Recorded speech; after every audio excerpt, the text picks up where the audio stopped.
In his opening statement on behalf of the Metropolitan Police, and what a load of old shit that was. What do you think, Chris?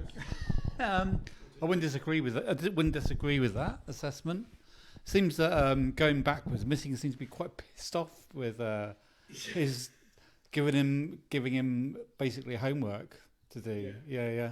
I mean, he was quite demanding, wasn't he? I mean, he was like, oh, what have you read? And when are you going to give us a statement on that? Which, I mean, I don't fucking know, but it doesn't seem a particularly good strategy. He definitely was pissed off with him. It is one of those ones, though, where it's like, oh, watch them fight. I mean, I don't have any trust in Mitting particularly, but yeah, it was not nice to see him getting ticked off, Yeah, I mean, it seems one way of annoying Mitting is asking him to do some work, apparently.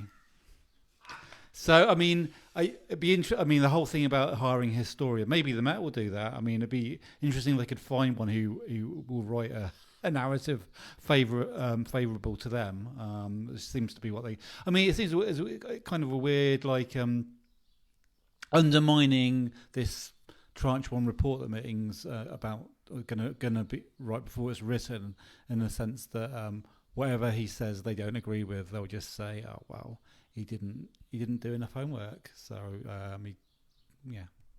Yeah, that does seem to be it. This thing of an expert expert historian witnesses, it's a bit of a I mean, I'm surprised they're going down that road. Really, I mean, like you say, I don't know who. I mean, they mentioned 3 names in their submissions. I mean, one thing is that until this inquiry happened, there was virtually no primary source material for anybody to write a history. So I think it's a bit bullshit. So any historian would have to basically would be writing the history based on the documents being published in the last 2 years or so. Yeah, and I mean the ones they did name check are people who've written extensively about MI5 and stuff like that. Which, I mean, I think it just, it smacks to me of this, thing which the Met have tried to a few times of, conflating the kind of work that the Special Demonstrations Squad were doing with, much more serious stuff. You see it a lot with, people, like the Troops Out movement being conflated with the IRA and shit like that. But also, I mean, this thing about this historical context. I mean, he brought it up on 3 or 4 separate occasions that we really need to understand the historical context because, in the 70s, it was different then. Being racist and sexist and everything was just normal, and you can't possibly complain that people, that cops were like that. But I think it's also blame shifting. I mean, implying that the fault lays in the the policy makers.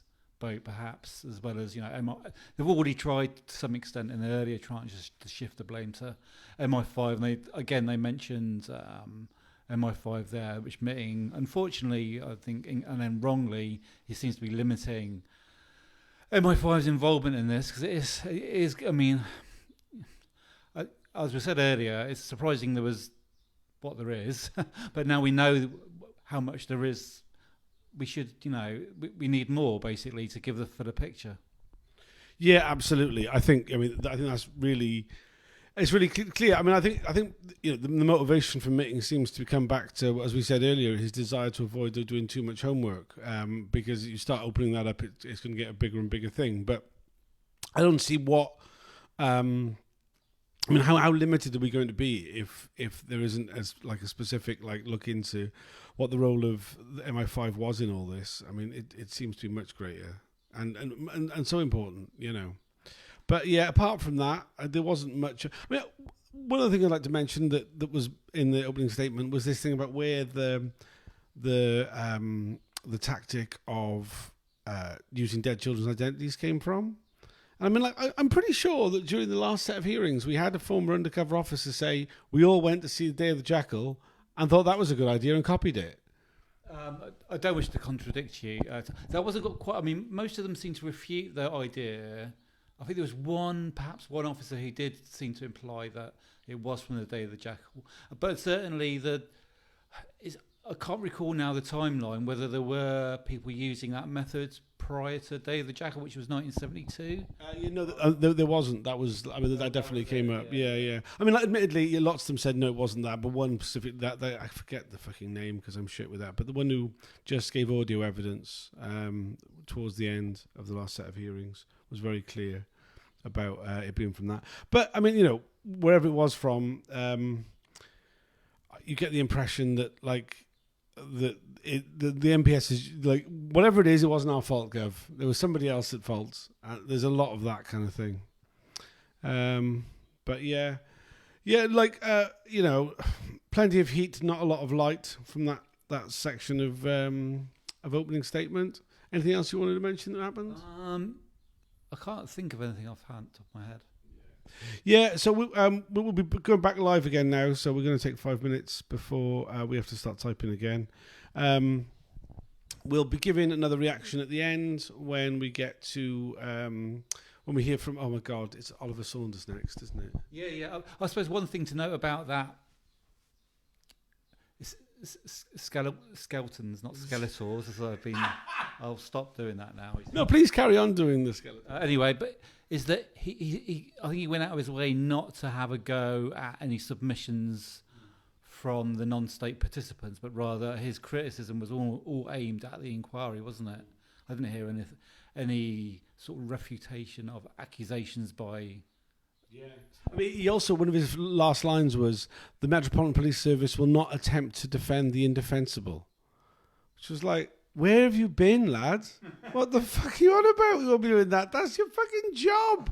Jesus Christ. I mean, if I was a senior fucking officer in the Met, I'd be like, quick, sack him. He doesn't know what he's meant to be doing. Obviously, defending the indefensibles, your entire role. But so it's Oliver Saunders next, who's fucking awful. I mean, like, he's fucking awful. I mean, like in amongst a field of terrible fucking lawyers, he's possibly the worst. I mean, maybe, like, maybe I'm being horrible to him as a person, which obviously am, but maybe it's more to do with the fact that he is representing the individual undercover police officers rather than him personally failing, and I don't know. I'm not convinced. Anyway, we'll be back fairly soon. We'll be tweeting through that, and then when that finishes, I don't know how long he's scheduled to go on for. I'd imagine it'll probably be the best part of an hour. We'll go live again with our reactions and then call it a day. Cheers.